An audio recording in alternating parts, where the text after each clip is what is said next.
con la historia, cita con todos ustedes una semana más con, en esta ocasión con don Pedro Fernández Barbadillo y con, como siempre, con don Pedro Fernández Barbadillo, y hoy con un invitado que nos ha visitado en innumerables ocasiones, colaborador habitual de esta casa, que no es ni más ni menos que Paco Vendala.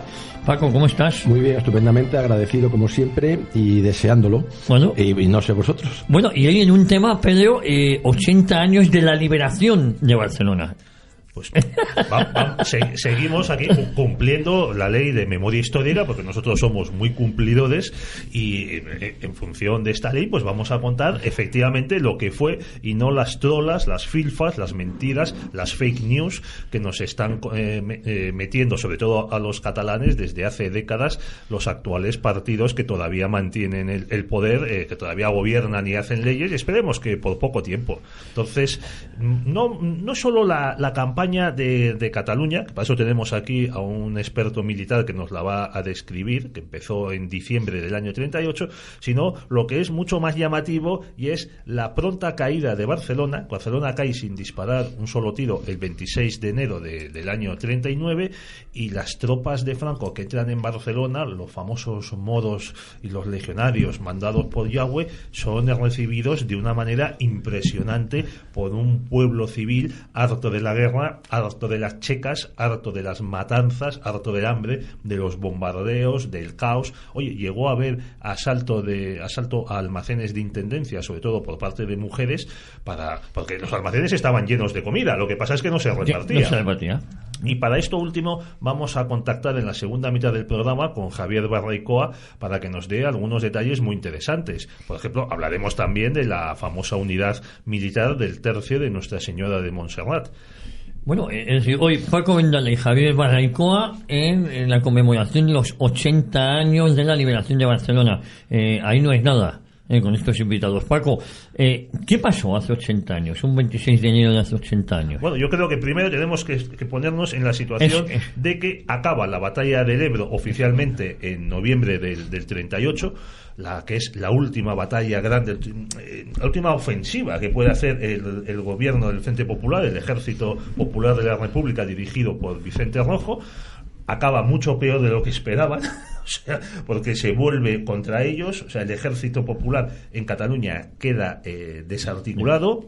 Como tú nos decías antes de empezar el programa, Miaja, que estaba en Madrid, no presta ayuda militar a Rojo, y después de un mes más o menos de descanso, de preparación, el cuartel general del Generalísimo, o sea, decide atacar hacia Barcelona en vez de seguir hacia Valencia, porque había proyectos también de continuar hacia Valencia. Y esto empieza, la fecha fecha que se fija primero, es el 10 de diciembre del año 38, sin embargo se va aplazando unos días por el mal tiempo. Porque, ¿qué cosas? Oye, los militares cuando vais al campo, también os preocupa que llueva, que nieve, que sobre todo con el frío que hace ahora, no, la verdad es que nadie tiene ganas de pelear, sino de estar en la fogata, en el refugio o en el cuartel general, que es donde más calor suele haber. Es muy interesante lo que has dicho. Eso es muy importante, los generales normalmente suelen estar. No le falta de nada. Bueno, también se lo merecen, ¿no? Sí, muy importante. Oye, también se mata generales, ¿eh? Sí. Además, la guerra civil, también tenemos que hacer un programa sobre eso, Javier. En la guerra civil española mueren como una treintena de generales y almirantes. Sí. La mayoría de ellos, es verdad, fusilados y asesinados por ambos bandos, o sea, en la retaguardia, pero es una mortandad tremenda. Tremenda, y además después también hay que registrar que hay muchos coroneles, tenientes coroneles, comandantes que mueren al frente de sus unidades. Hay que entender que entonces las unidades se mandaban prácticamente no siempre, a la voz. Con lo cual el comandante, el teniente coronel y el coronel, prácticamente, aparte de sus enlaces, estaban siempre en primera línea. Hay una mortandad tremenda, además de jefes destacadísimos que van cayendo durante toda la guerra. Eso sería muy interesante, irlo registrando también por la memoria histórica, que no se pierda. Lo que has dicho muy interesante.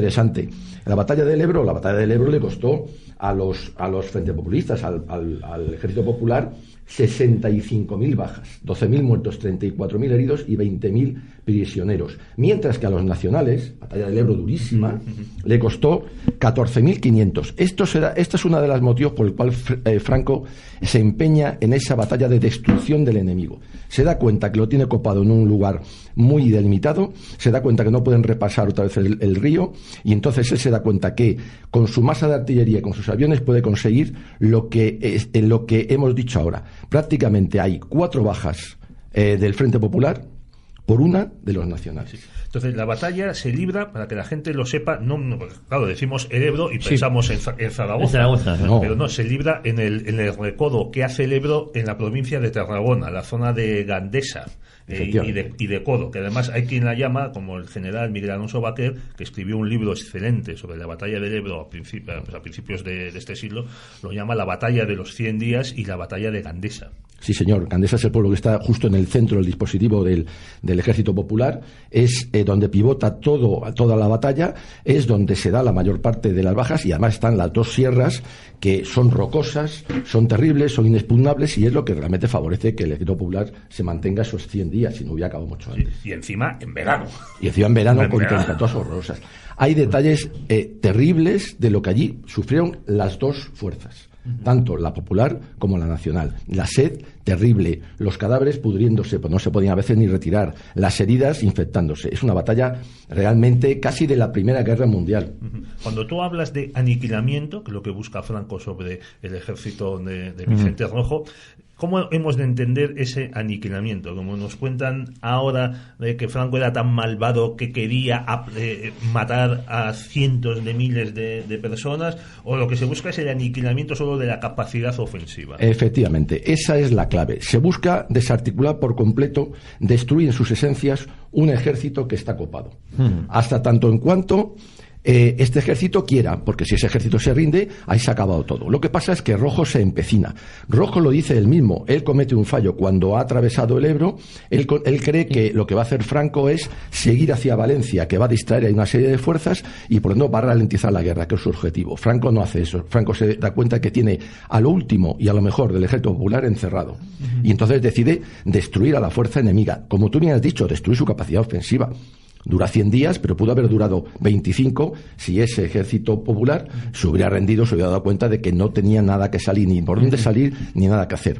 Entonces, lo que sí que hace es un machaqueo constante de esas fuerzas que no se rinden. ¿Para qué? Para destruir su capacidad ofensiva, que es la definición. No para aniquilar, no para matar gente, no, porque en el fondo hay que darse una cuenta muy clara. Franco del primer momento sabe que está luchando contra españoles y no quiere causar más heridas ni más destrucción que la propia de la sentimiento futuro, ¿no? Efectivamente, ese es el tema. Ahora, evidentemente, el Ejército Popular resiste, y entonces Franco aplica una táctica que es muy sencilla, la describe además el general Quindelán. Primero, 2 horas de bombardeo sobre una posición muy concreta. Después sigue la aviación con ametrallamiento, y solo después lanza pequeñas unidades tipo sección, tipo compañía, para intentar tomar la posición.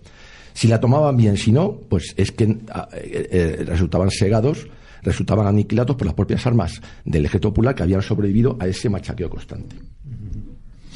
Te quería preguntar también un dato, ya que hemos mencionado las bajas, has traído aquí la lista de las bajas.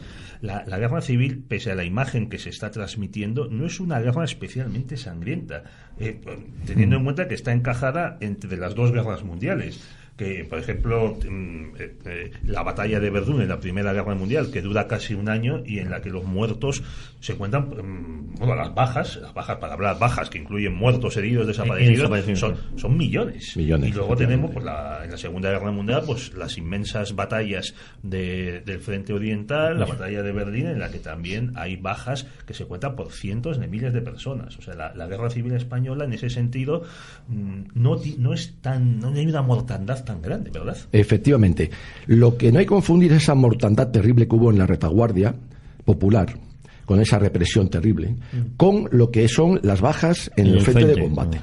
Es más, muchas más bajas hubo, 600 y pico mil bajas, muertos, heridos, prisioneros, desaparecidos, en la guerra de secesión norteamericana, con unas armas mucho más rudimentarias, que las que hubo en la guerra civil nuestra, que fueron unos 300.000. Eso, teniendo en cuenta que se están moviendo al final 2 ejércitos de entre 800.000 y 900.000 hombres, hay que tener en cuenta también que ha evolucionado el armamento, pero que no es el armamento que se va a emplear luego en la Segunda Guerra Mundial, hace que esas bajas sea una guerra, vamos a decir, humana, sea una guerra en la que se combate con un gran valor, con una gran honradez también y con una gran decencia. Hablamos del frente de combate, nos olvidamos del tema de la retaguardia. Hablamos siempre del frente, que es verdad que el ejército republicano tuvo momentos heroicos que, por cierto, pocas veces se han reconocido por ellos mismos. Sí, señor, y creo que es un defecto. El día que se pueda hablar en España, y aquí lo ha hecho Pedro, lo habéis hecho vosotros, creo que son los primeros, de que tanto los honores de las tropas nacionales como de las tropas del Frente Popular, entonces España habrá dado un punto muy importante para conseguir una estabilidad. Pero hay que recordar que ellos no hablan de eso. Ellos, cuando me refiero a ellos, las izquierdas no hablan de su propio ejército, hablan de los guerrilleros, de los asesinos, reivindican a criminales como compay, y incluso Cristino García. Eso es, esos son sus héroes y no reivindican pues grandes héroes que tuvieron en el frente. Lo cual es una vergüenza. El segundo as de la guerra civil en la aviación es la calle que es del Frente Popular, que derriba 3 aviones menos que García Morato. Bueno, pero nadie lo dice hoy día y está recogido, están recogidas sus victorias. Hay cerca de unos 300.000 muertos más, bajas en esta guerra. Es poco para la masa de hombres que se murió, el tiempo que duró y además las armas que se fueron empleando poco a poco. Eso dice también mucho de los españoles. Bueno, también, si me permites un comentario histórico, la mayor parte de las bajas, creo que en torno a la mitad de las muertes que se producen en la guerra de secesión de Estados Unidos que has mencionado, son por enfermedad e infección. Pero claro, también bastaba una pequeña herida para que se infectase, gangrena gaseosa y demás, y murieras. Eso es, y mueres. Sin embargo, en el siglo XX, pues es cierto que las armas son más mortíferas, pero también la sanidad militar ha avanzado mucho y la gente no ha muerto de una manera tan grande como pasaba antes. Es que la mayor parte de las bajas en las guerras napoleónicas, en Crimea, en la de secesión, en la de Cuba por los españoles, son bajas por enfermedad. Sí, señor. Aquí también las hubo, pero hay una cosa muy clara. Estamos en una guerra que se hace, vamos a decir, casi entre caballeros. Me refiero siempre a frentes de combate. Y eso es muy importante. Son españoles contra españoles. Se utiliza el fusil. También se empieza a utilizar la ametralladora, el fusil automático. Pero los cañones, pero no llega a ese nivel después de la Segunda Guerra Mundial. Y además es un ejército contra ejército. Son hombres que se baten contra hombres. Vamos a decir que incluso con lealtad y con respeto. Y evidentemente muriendo o quedando heridos o mutilados cada uno. Es una guerra casi romántica. Los combatientes se veían en las trincheras, estaban a veces apenas a 100 metros. Eso acerca mucho a las personas. Hay hasta una tregua de Navidad el 24 de diciembre del 36 en el Cerro de Calamúa, en Guipúzcoa, donde además está recogido por un socialista que hace unas fotos de los requetés del Tercio de Lácar con los frente populistas del momento tomándose unos vinos. Eso nos ha dado por ahí. Yo no somos españoles, podemos tener muy mala leche, pero también sabemos comportarnos, incluso en la guerra. Muy bien, entonces ya situémonos en esa situación. Eso es porque tenemos también que hablar muy interesante, creo que va a ser para nuestros oyentes lo que nos va a contar Javier Barraicoa del comportamiento de la retaguardia, de cómo los barceloneses estaban esperando ansiosos a las tropas de Yagüe. Entonces, el cuartel general del Generalísimo, el 10 de diciembre como fecha de inicio de la campaña de Cataluña. ¿Qué pasa? Sí, señor. Primero ha habido una disputa tremenda entre el cuartel general del Generalísimo Terminus y el cuartel general del Ejército del Norte, Escala. ¿Por qué? Pues porque mientras que el cuartel general del Generalísimo quería volver a ir hacia Valencia, el Ejército del Norte, que es el que dirige, jefe de Estado Mayor, es Jorge Vigón, se empeña en ir hacia Cataluña. Esta disputa la resuelve Franco, y la resuelve a favor no de su cuartel general, sino del cuartel general del Ejército del Norte, de Vigón. Es una cosa muy importante el ver cómo el general máximo, el generalísimo, escucha las dos opiniones que están muy enfrentadas, además, hay registros, y se decide, vamos a decir, por el contrario, no es el contrario, pero es decir, entonces él toma esa decisión estratégica de hacer más caso a la opinión de Vigón y explotar el éxito conseguido en la batalla del Ebro y penetrar en Cataluña, en vez de volver otra vez hacia Valencia, pensando además que si se cae Cataluña, ya el ejército del centro republicano, Frente Populista, no tiene nada que hacer, da igual que conserve Madrid. El problema era Madrid, que era un icono que todo el mundo quería de alguna forma derribar, era mucho más importante que Cataluña. Y eso tenía en cuenta otra cosa mucho más importante, y es que seguía habiendo noticias muy serias de que Francia, ya lo había hecho durante la batalla del Ebro, podía invadir Cataluña, con lo cual Cataluña se declararía independiente y entonces la guerra se hubiera internacionalizado. A pesar de eso, Franco decide marchar sobre Cataluña. Es que en septiembre del 38 se había producido el Pacto de Múnich, que daba un respiro a la crisis internacional que había en Centro Europa. Y eso es también, como has mencionado, uno de los elementos que anima a Franco a dirigirse a Cataluña. Es decir, bueno, los franceses sí pueden entrometerse, llegan a abrir más tarde la frontera, hay un tráfico de armas y permiten posteriormente el paso de civiles y militares, pero ya el riesgo de un conflicto de escala europeo que enfrentase pues a los franco-británicos con el eje recién formado, pues ya es mucho menor. Sí, señor. Y entonces dices que discute Franco admite Franco que le lleven la contraria. Claro. Y no les fusila. Es que nos estás contando unas cosas. Sí, no, se debate intensamente. ¿Se debate? Sí, se dialoga. O sea, nadie pone la pistola encima de la mesa y esto se hace así por mis... No, pero es que encima coge y deja, vamos a decir, en mal lugar a su cuartel general, a su jefe de Estado Mayor, y dice, no, tiene la razón Vigón y voy a hacerle caso a él. Ese es el dictador. Pero bueno, entonces ya nos encontramos con que empieza esta campaña de Cataluña, que es realmente una maravilla. Hay que tener en cuenta, como tú me has dicho, Pedro, iba a empezar el día 10 de diciembre, no es posible, empieza el mal tiempo, no está bien combatir con el mal tiempo, el problema son los aviones. No había calentamiento global entonces. No había calentamiento global. Bueno, es que aquí le estamos dando a todos los mitos, todas las trolas de los últimos años. Efectivamente. Entonces el problema también era la aviación, tenía que actuar, se iba a apoyar mucho en esa aviación, y hay que retrasarlo. Total, al final termina empezando el 23 de diciembre. ¿Qué fuerzas hay enfrentadas? Bueno, pues por parte de los nacionales tenemos al mando de Dávila y de Vigón como jefe de Estado Mayor 5 cuerpos de ejército, más el CTV italiano, ya muy reducido, y en reserva 41 divisiones, una de ellas de caballería. 1000 piezas de artillería, por cierto, bastante desgastadas, porque la batalla del Ebro ha dejado los tubos prácticamente limados y tienen que empezar rápidamente a reponerlos. Eso es muy importante. La gente no sabe que los cañones también se gastan, como todo en esta vida. Sí, además esas marcas interiores de los tubos es lo que hace que el proyectil gire sobre sí mismo y adquiera mayor fuerza cuando sale por la boca. Eso tiene un nombre técnico que yo no sé, que a lo mejor tú nos puedes decir. Estas son las estrías y son los que van a dar la velocidad de salida en boca al proyectil.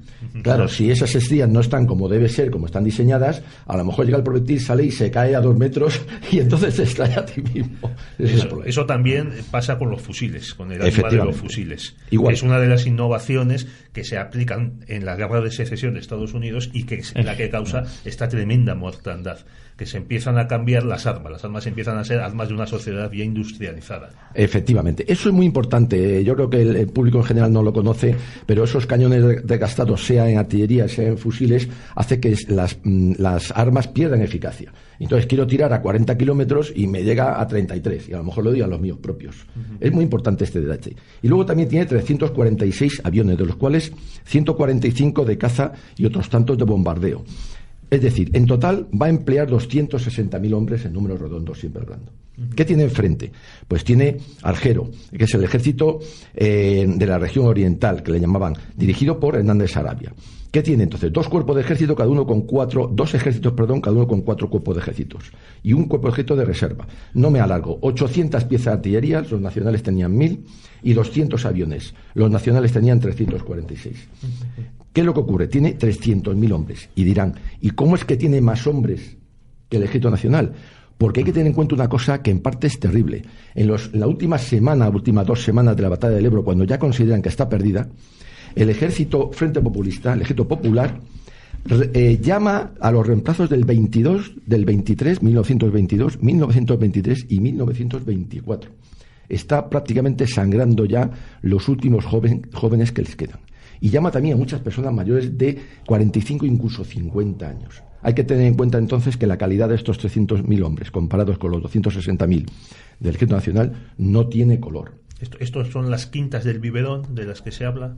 Efectivamente, son las quintas del Liberón, son personas que se les llama en último extremo cuando ya no se puede. Se va a hacer en la Segunda Guerra Mundial por parte de Alemania, se ha hecho en todas las guerras, pero eso también denota que la cosa está ya prácticamente perdida. Porque está rascando el fondo del barril. Claro, y no son unos soldados útiles, no te da tiempo a instruirles, su moral es desastrosa, su formación es cero, y luego le pasa además, vienen muy debilitados por el racionamiento sufrido durante los años anteriores. Sí, señor. De hecho, hay una cosa muy clara, por ejemplo, nos dice Luis Romero, dice, numerosos de estos soldados eran aquellos, dice, que por desafección, pusilanimidad o cansancio, oportunismo, desengaño o rabioso deseo de conservar la vida, aun a riesgo de jugársela, se encontraban ocultos en ciudades. Son gente que van sacando prácticamente el SIM, la policía, los carabineros de sus casas. La situación es terrible, muchos intentan huir, llegan en una situación paupérrima, su alimentación ha sido desastrosa, su moral es cero, la guerra está perdida, el pueblo sabe que ello está perdido, entonces su ganas de luchar. El pueblo sabe que está perdido y además tenían ganas, yo creo que de cambio, y estaban deseando salir corriendo de aquello, ¿no? Estamos hablando de noviembre del 38. Diciembre del 38 ya. Efectivamente, eso está claro.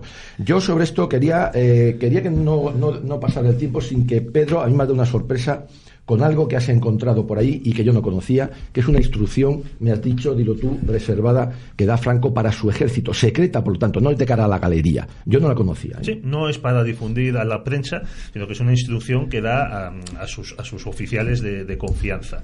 Entonces, él dice que la campaña que se va a librar pretende ahorrar, abro comillas, ahorrar a las poblaciones toda vejación que inútilmente se añada a los dolores que la guerra lleva consigo.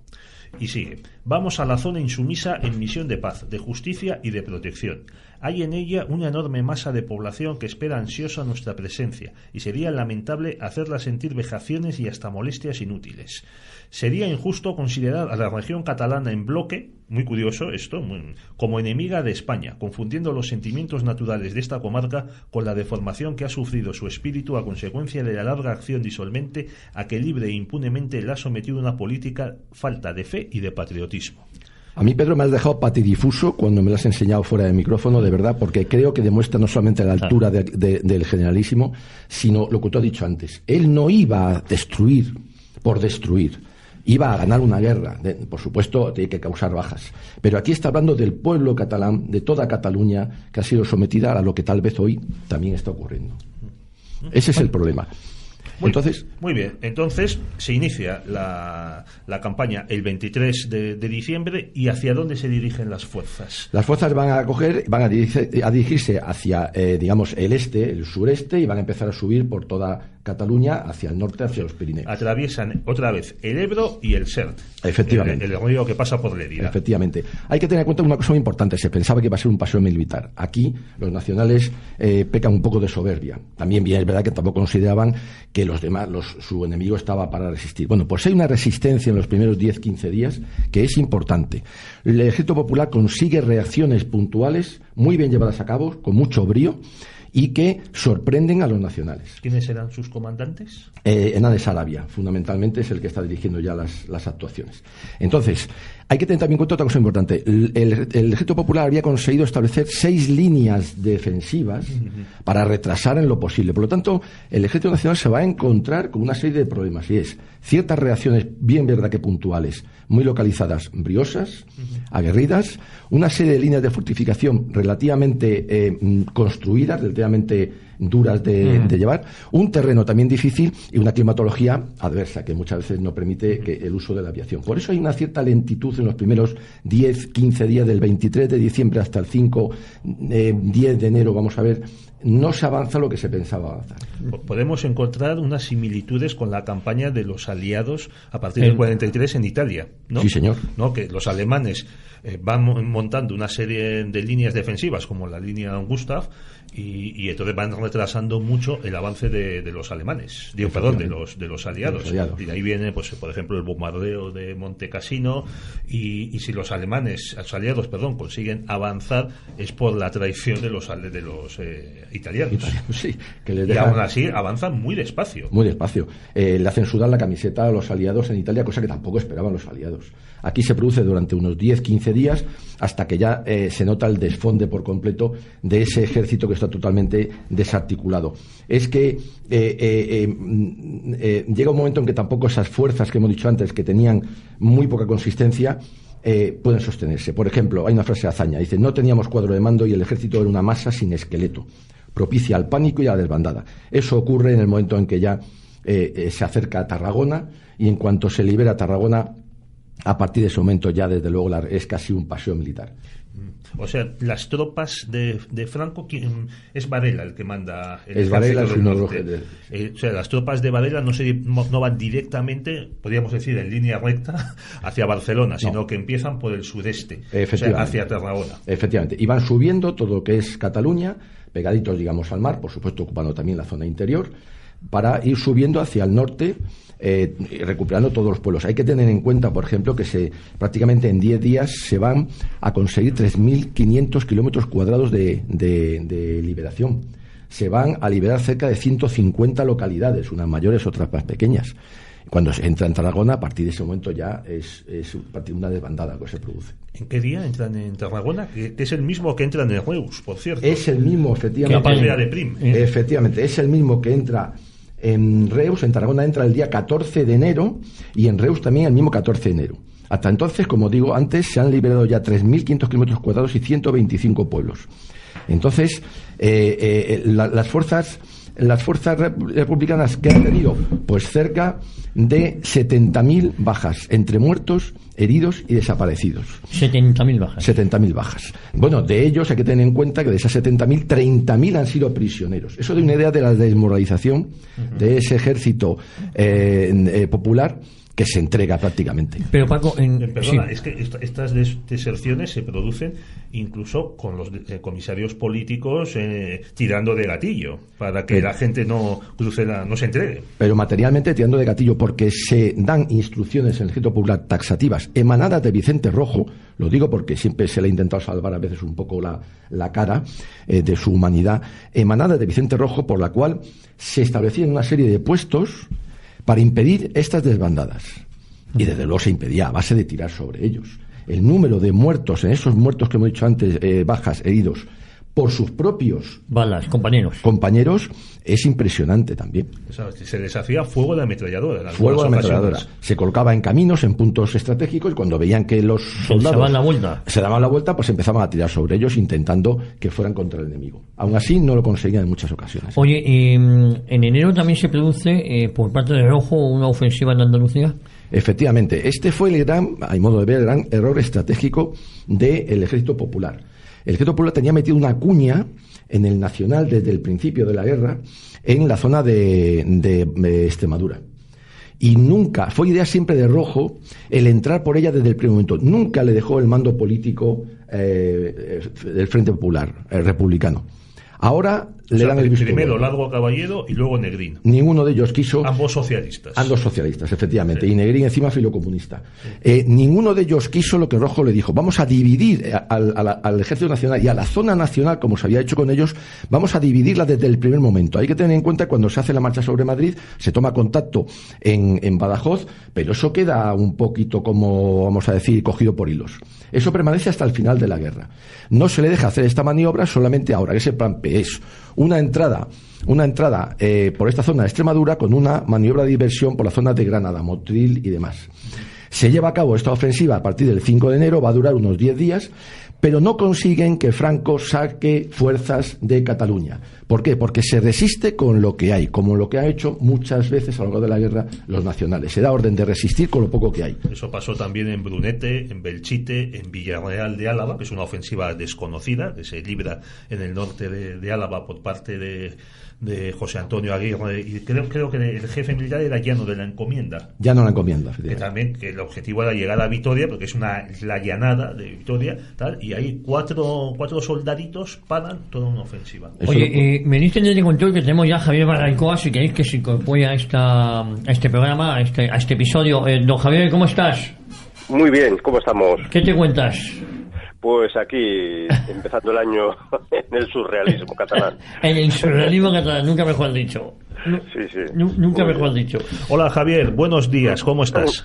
Muy buenos días. Bueno, estamos aquí con el militar Francisco Vendala, que nos está dando las aportaciones militares de su especialidad sobre la campaña de Cataluña, y te traemos a ti para que nos hables de cómo se recibió al ejército invasor, según lo que se enseña hoy a los críos en Cataluña por parte de los catalanes. Y estaba hablando Vendala del que se llamó el Plan P, la ofensiva militar que diseña Vicente Rojo, con la que no contribuye mucho, la verdad, el mando de Miaja en el sur de España, en Extremadura y en Motril, para tratar de frenar la ofensiva en Cataluña. Pues oye, el famosísimo tercio de Montserrat es donde estaba, ¿no? En Extremadura, porque, o sea, la gran unidad de catalanes adictos a Franco, obedientes a Franco, no participó en la liberación de Cataluña, estaba en Extremadura. Sí, bueno, con un pequeño detalle, porque cuando empieza la batalla del Ebro es urgentemente trasladado con muchísimas otras tropas a defender la línea del Ebro, que consigue mantener una línea con muy pocas fuerzas, pero muy heroicas. Y entonces, a partir de ahí, el tercio participa en la reconquista de las zonas que había tomado el ejército republicano, y luego tiene pues 2 o 3 acciones más que heroicas en Cuatracamins, que se llama, y la Sierra de Pàndols, donde el tercio queda prácticamente destruido, ¿no? Pero entonces ya no puede seguir, realmente tiene que retirarse, porque no puede seguir, porque ha quedado deshecho totalmente el tercio, ¿no? Uh-huh. Bueno, entonces, sí, acaba, Javier. No, que ahí hay anécdotas más que sabrosas y muy emocionantes, porque, claro, el tercio de requetes de Montserrat, que eran todos catalanes y hablaban todos en catalán, por las noches cantaban el Virolai, y desde la frontera, bueno, hay muchos al otro lado, dentro de Cataluña, pues los que lo estaban escuchando, muchos se emocionaban, lloraban y se pasaban de bando, ¿no? Al escuchar cantar el Virolai a la Virgen de Montserrat, ¿no? Y eso, pues sí, hubo claramente una participación en esa batalla, sí.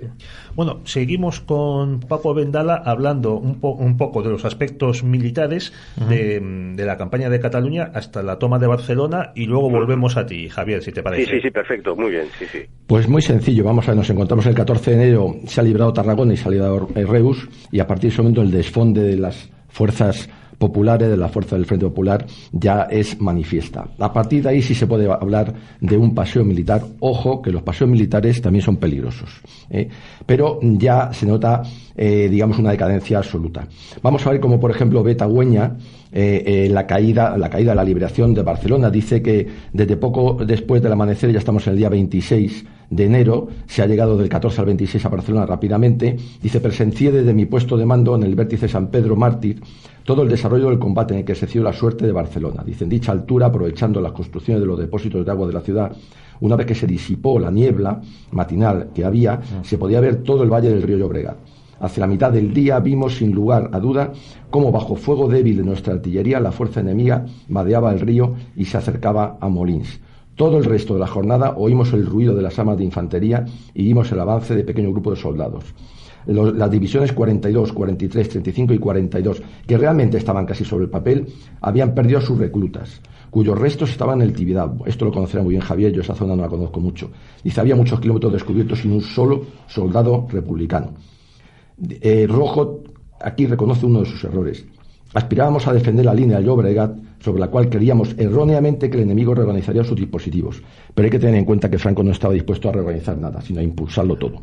Por eso Barcelona cae sin un solo tiro, y yo creo que Javier conocerá mucho más los detalles. Pero hay que tener en cuenta también una cosa muy importante, y es que el 24 de enero, es decir, 2 días antes de la caída de la liberación de Barcelona, es cuando la República, digamos, el presidente Azaña declara el estado de guerra en la zona, vamos a decir, republicana. Eso nos podrás ampliar tú, Pedro, que sabes más. Pues es que uno se pregunta, bueno, es que hasta entonces, ¿en qué estaban? ¿En estado de paz? No, bueno, el estado de guerra se proclama, como dices, entonces el 24 de enero, tardísimo. Bueno, vamos, es una noticia que todo el mundo que la lee se queda pasmado, y probablemente esto se debiera a que los políticos no querían que el estado de guerra, claro, concedía mucho poder al mando militar. Entonces, eso a lo que podía llevar, según temían los partidos políticos, era a que una concentración de poder en el ejército popular que impidiese a los políticos civiles seguir atizándose entre ellos, porque uno de los motivos de que pierdan la guerra civil el Frente Popular son las divisiones internas, de las que también hemos hablado en alguna ocasión con Javier, y que porque en Barcelona estallan, por ejemplo, en el 37, en los hechos de mayo, de los que nos puedes hablar, Javier, un poco. Sí, claro, esta declaración que habláis es sorprendente porque ya desde el principio del alzamiento, cuando fracasa en Barcelona, Companys emite un decreto de la Generalitat suspendiendo el ejército republicano. Por lo tanto, si no hay ejército, no hay guerra, ¿no? O sea que era. Y entonces es verdad que entonces es la fase, digamos, del proceso revolucionario patente más claro hasta el 37, donde los anarquistas son los asociados privilegiados con Companys hasta que los traiciona, y en el 37, claro, las milicias populares y el ejército republicano que se reconstruye es un ejército dirigido clarísimamente por comisarios del Partido Comunista, pues, de la Unión Soviética, ¿no? Y entonces Companys cambia de socios, pero es evidente que es un ejército politizado y no es el ejército, digamos, como entenderíamos, profesional de la República, ¿no? Uh-huh. Bueno, volvemos a la toma de Barcelona y, sin embargo, Franco no se distrae en Barcelona, sino que el ejército sigue avanzando hacia el norte, ¿no, Francisco? Claro, Franco se da cuenta de una cosa que no se habían dado cuenta del ejército popular durante toda la guerra. No importan las ciudades, no importan los pueblos, lo que importa es el enemigo. El enemigo son las fuerzas enemigas. Hay que ir a por ellos, hay que seguir empujando, y si el 26 de enero libera Barcelona, el 31 está el 5 de febrero, el 28 de enero sigue liberando ciudades y va hacia arriba, de tal manera que el 9 de febrero, hacia el norte, el 9 de febrero está en la frontera, ya en los Pirineos, en Le Perthus, a las 12:50 de la mañana. Ahí sí que hay una carrera, y hay que tener en cuenta otra cosa muy importante. ¿Se pudo defender Barcelona como Madrid? Que es una pregunta que se ha planteado muchas veces, evidentemente, con lo que hemos dicho, desde el punto de vista militar, en absoluto. Pero es que además los propios mandos militares altos y medios están ya huyendo hacia la frontera porque quieren traspasarla, porque quieren salvar la vida. Y los políticos, mucho antes, claro. Políticos, por ejemplo, Azaña el 5 de febrero ha cruzado ya la frontera, y detrás de él van todos los demás, como dices, Javier. Y también, huye el teniente general Rojo. También huye el teniente general. Que se niega a volver a la España del centro. Efectivamente, cuando le piden que vuelva para tomar el mando, para ayudar a Miaja y sostener lo que es ese centro todavía intacto, ojo, 800.000 hombres todavía allí, una fuerza muy importante, bien es verdad que demoralizada, lo que se quiera decir, etcétera, etcétera, sin posibilidad de recibir armamento y demás, pero muy importante, se niega. ¿Por qué? Porque ya antes, casi un mes antes, le había dicho a Negrín que la cosa estaba perdida. El Ebro, como tú me has dicho antes, Pedro, al principio, la batalla del Ebro es esencial. A partir de ahí, hasta el más iluso, bien que no el más fanático, se daba cuenta de que aquello estaba perdido. Oye, Javier, te quería preguntar, ha mencionado Paco que estas fechas, nos ha dado estas fechas de paso de huida, de carrera hacia la frontera por parte de las fuerzas políticas y militares republicanas, pero creo que en esos mismos días de febrero se siguieron asesinando personas, presos, por parte de los más canallas de los republicanos, ¿no? Sí. Si se estudia temporalmente todo lo que es la represión en la retaguardia catalana, es evidente que en los primeros meses desde julio, los primeros meses de la guerra, La cifra de asesinados es brutal. A partir del 37, con el control comunista, se rebaja pero sigue habiendo asesinatos políticos, pero se rebaja. Y al final ya en el 39, pues evidentemente hay un repunte que muchos son fusilados pues ya en la frontera, hasta el propio obispo Polanco, en Culley. Hay mil historias, mil anécdotas también de gentes que habían conseguido huir de los campos de concentración, porque aquí hay que decirlo, en Cataluña hubo campos de concentración que había instalado la República, pues por confusión, pues confundían las tropas que se retiraban con las tropas liberadoras y entonces los cogían y los fusilaban, o sea que hubo represalias, sí. Bueno, entonces, para acabar el aspecto militar de la campaña de Cataluña, ¿cuándo se puede declarar terminada? Pues se puede declarar terminada precisamente el día en que se alcanza la frontera, el 9 de febrero.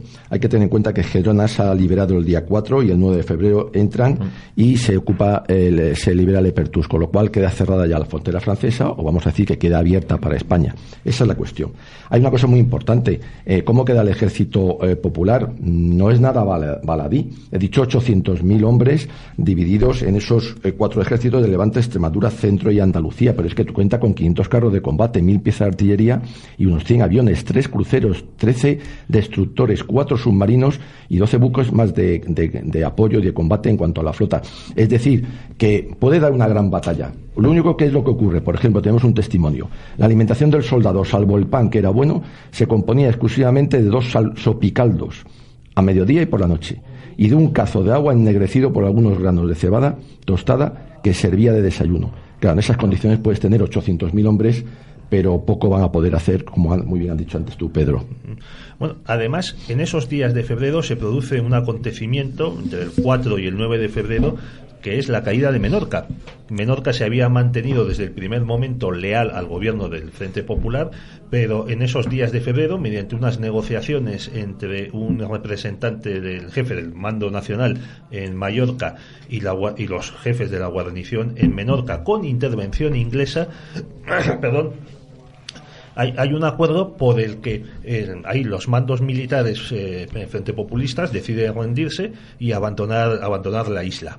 Esto yo creo que tendrá influencia luego en el golpe de Casado y en las negociaciones de la Junta Nacional de Defensa de Casado y Besteiro con Franco en Burgos. Pero para eso creo, Paco, que contaremos contigo para un programa sobre el golpe de Casado y Besteiro. Perfecto, pues encantado de la vida, pues un asunto interesantísimo, además muy poco conocido lo de Menorca. Sí, y que además demuestra también, con lo que decíamos al principio, que Franco no buscaba el exterminio, la matanza de los enemigos y demás. No quería el derramamiento de sangre.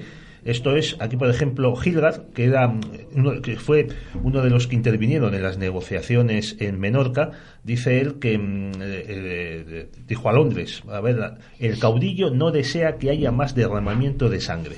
Y esto es muy interesante, la verdad. Porque lo dice el británico, no lo dice, y es porque él conoce hasta en conversaciones, como tú bien has dicho, con el jefe del mando balear aeronaval, y le han transmitido lo que quiere el caudillo, lo que quiere Franco, es que de alguna manera se rinda Menorca, pero no quiere una invasión de Menorca, no quiere una operación militar, no quiere más destrucción, no quiere más sangre, no quiere más muertos. Son españoles también, en definitiva. Sí.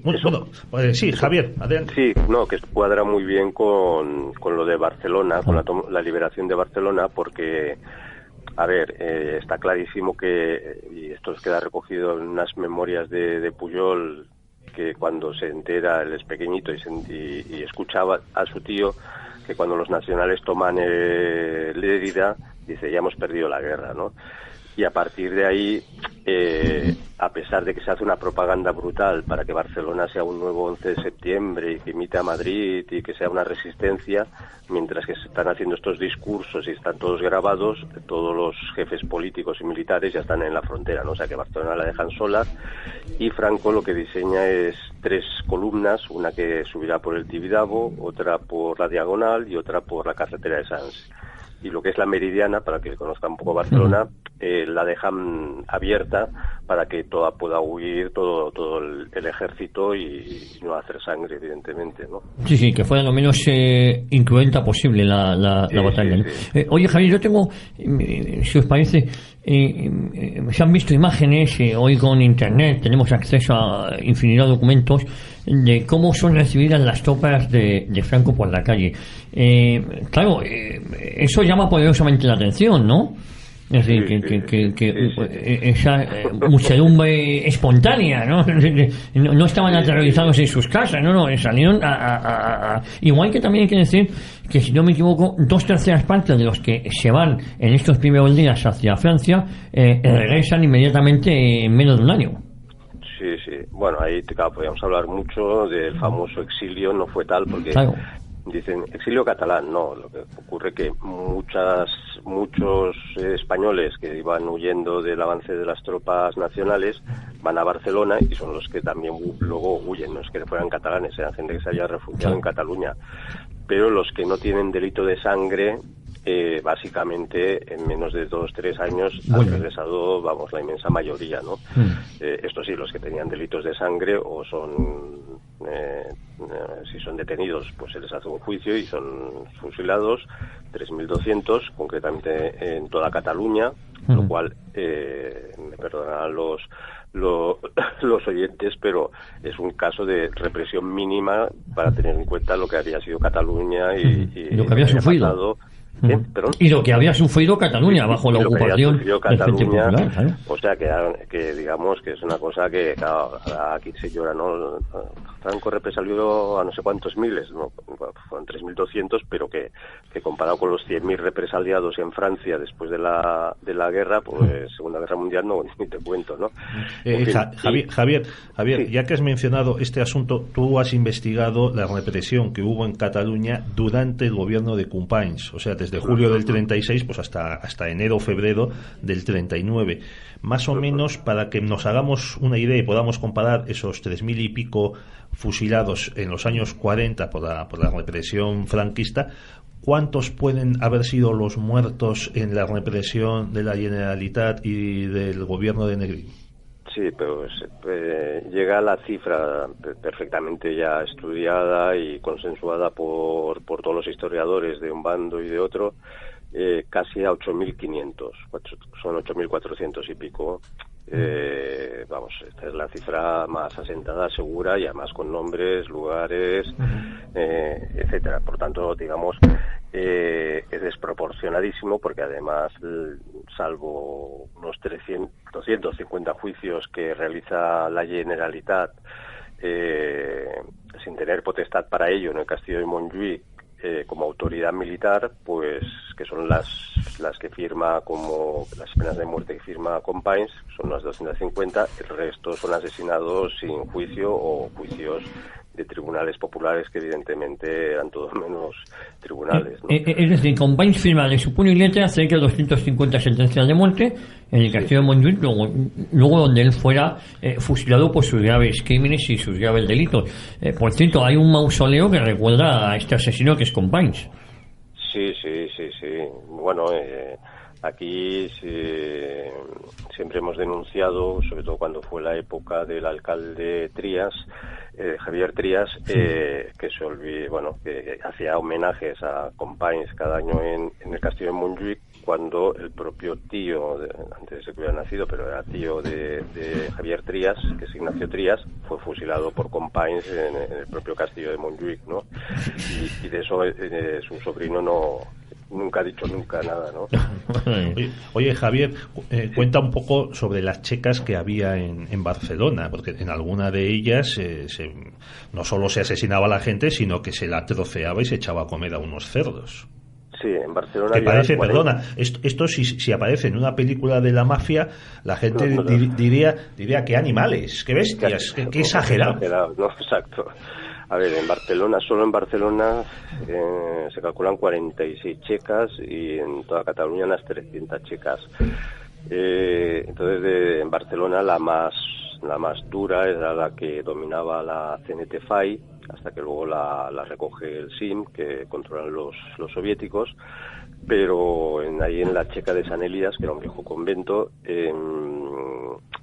una parte, por eso cuando tenemos los listados de los muertos, hay una parte importante que no podemos determinar dónde fueron asesinados, porque los cadáveres nunca se encontraron, pero lo que ocurría es esto, que en las checas pues tenían cerdos, entonces los troceaban. El caso más quizás duro es la superiora de las carmelitas de toda España, que está en Barcelona, y es una vasca, pero está en Barcelona, y la trocean en 4 trozos, se los van a comer a los cerdos, y luego con los cerdos, cuando matan los cerdos, pues los anarquistas hacen chorizo y lo van vendiendo por el barrio y lo llaman chorizo de monja, ¿no? Sí. Con toda libertad y impunidad. Bueno, aparte de esa cuarentena de checas, también hubo campos de concentración, ¿no? Sí, el estudio, se ha empezado a estudiar muy bien los campos de concentración, aunque es un poco difícil porque eran móviles, o sea, se iban moviendo en función de las circunstancias bélicas, y después de cada campo había unos campos centrales, que podemos decir que serían unos 10 campos de concentración, de los cuales luego dependían otros subcampos o campos más pequeños, móviles, pero casi podríamos decir que entre todos habría una cuarentena de campos de concentración, donde ahí ya encontramos disidentes de no solamente los católicos o de derecha, sino pues los que huyen de la guerra, o sea, los desertores, muchos, curiosamente nadie lo dice, pero había muchos de las brigadas internacionales, y esto sí quedaría para un buen estudio, porque las brigadas internacionales, tras la batalla del Ebro, como ahí les cascan fuerte, ya quieren desertar, pero los carnets, los pasaportes, están en sus respectivos consulados en Barcelona, y entonces lo que hace el SIM, el Servicio de Inteligencia Militar, es cercar los consulados para evitar que los brigadistas recojan el pasaporte y se larguen. Y entonces a todos los brigadistas que cogen los van encerrando. Hay una cárcel muy famosa que es en Castelldefels, y ahí se calcula que murieron asesinados por los propios republicanos unos 200 brigadistas, cosa que nadie dice, ¿no? Hay una carnicería. Y entonces el gran problema es que los católicos, que ya quedaban poco, y eso explica también por qué, digamos, a partir del 37, de mayo del 37, bajan los asesinatos, es porque ya, no quedaba nadie por asesinar, ¿no? De gente de derechas, católica. Pero los que están en campos de concentración, el gran problema es que antes, al principio, en el 36, pues las checas eran todo católicos, se reunían, había curas, podían rezar el rosario, se despedían o se consolaban espiritualmente antes de ser fusilados, pero en los campos de concentración todavía lo pasan peor, porque tienen que convivir con anarquistas, con brigadistas, lo pasan muy mal, y esto se ha empezado un poco ya a recoger todas estas historias. Bueno, pasemos de las historias tristes a las historias alegres. ¿Cómo reciben los barceloneses a las tropas de Yagüe? Bueno, es algo impresionante, sobre todo han quedado muchísimos registros en memorias. Ya mucho antes, incluso socialistas, tenemos memorias de gente de la época del bando republicano, que están esperando y abrazar a Franco, que llegue Franco, que acabe la guerra. Está todo el mundo ya absolutamente cansado de lo que es la Cataluña republicana, y las tropas, cuando entran, primero no saben lo que se van a encontrar. Quedan unos restos de anarquistas que intentan combatir hasta última hora, pero evidentemente prácticamente no hay un solo tiro. Y a partir de ahí, cuando van avanzando bien tanques, bien tropas, por la diagonal o la Carta de Sants, o bien bajando del Collserola, que también hay anécdotas muy divertidas, porque 2-3 días antes, las tropas que están en el Collserola, hay algunos carlistas catalanes que están en las brigadas navarras, entran en Barcelona tranquilamente 2 días antes de la liberación y van a ver a su familia, saludan, cenan, y dicen, en 2 días estamos aquí, esto ya está, ¿no? Y entonces, bueno, el día 26, cuando ya empiezan a entrar las tropas, se van dando cuenta que va saliendo gente. Ellos piensan en un principio, las tropas, que a lo mejor se les echan encima, tienen dudas, pero lo que enseguida se dan cuenta que es gente entusiasmada. Empiezan a aparecer banderas españolas. Pensemos que ya llevábamos 8 años de república. Pues de la noche a la mañana empiezan a aparecer banderas españolas que se cuelgan en los balcones, que muchísima gente las había guardado en lo más secreto en sus casas, o bien los que no tenían banderas españolas cogían ropa amarilla y roja, y la iban colgando para formar banderas españolas. Y claro, la sorpresa, la proclama militar o el parte oficial de la liberación de Barcelona es cuando el general reconoce que, dice, nunca me he encontrado en ninguna otra ciudad que hemos liberado donde se haya despertado tanto entusiasmo, ¿no?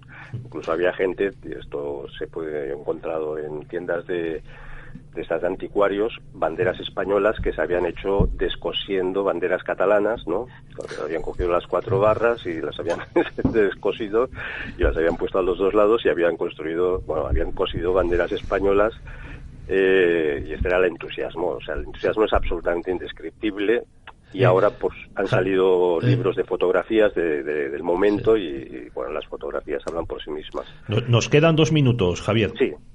Entonces, esto ahora, dices que se están publicando algunos libros de fotografías, pero esto supongo que sobre esto no hay documentales de memoria histórica en Cataluña. No, hombre, por supuesto. Por eso ellos, lo que ha hecho la Generalitat es simplemente, de este periodo que estamos relatando, es la huida de las tropas republicanas hacia la frontera, donde evidentemente, como antes bien ha dicho el general, Franco tenía muy claro, no iba a cometer el error de Hitler en Stalingrado, ¿no? De atascarse aquí no, en absoluto, ¿no? Entonces, es verdad que se persiguen y con rapidez extrema a las tropas republicanas, son bombardeadas y entonces el relato nacionalista en estos momentos es la gran represión de las tropas que huían y de la población civil. Pero a partir de ahí no es que no hubo nada más, ¿no? Bueno, es que después de la rendición, después del comunicado famoso de Franco de la victoria, en Barcelona estallan las fiestas, hasta el punto de que en julio del 39 tiene Serrano Súñez, ministro de Gobernación, dicta una orden para que no haya fiestas, para que la gente vuelva al trabajo. Exacto. Sí, no, es que es una cosa apoteósica, porque además los nacionales descubren que en el barrio de Sants hay un inmensísimo depósito de alimentos que guardaban los republicanos para la gente del partido y los funcionarios, mientras que la gente se estaba muriendo de hambre, y lo primero que hacen es abrir esos almacenes y repartir toda la comida. La gente ya empieza a comer, es una liberación en el sentido más literal de la palabra. Sí. Pues Javier, un placer haberte tenido aquí como siempre. Ganas de verte, ¿eh? Muchísimas gracias, igualmente. Un abrazo, amigo. Un abrazo a todos. Adiós. Paco Vendala, queda muy poquito tiempo, pero sí que me gustaría que nos recordaras tu página web, si te parece. Bueno, es muy humilde, el españoldigital.com. Bueno, el españoldigital.com es importante, no confundir con el español ni nada de esto. No, hace una labor nada más. Hay tiempo para una preguntita. Sí, rápido, muy bien. rápido. Oye, ¿por qué el Mando Nacional no realizó desembarcos anfibios en esta campaña de Cataluña? Muy sencillo. Primero, no tenía el material para un desembarco anfibio. Segundo, apoyando un flanco en el mar que estaba protegido porque ya todo el mar Mediterráneo era nacional, estaba bloqueado. No tenía necesidad y podía ser un riesgo tremendo. No hay tiempo para más.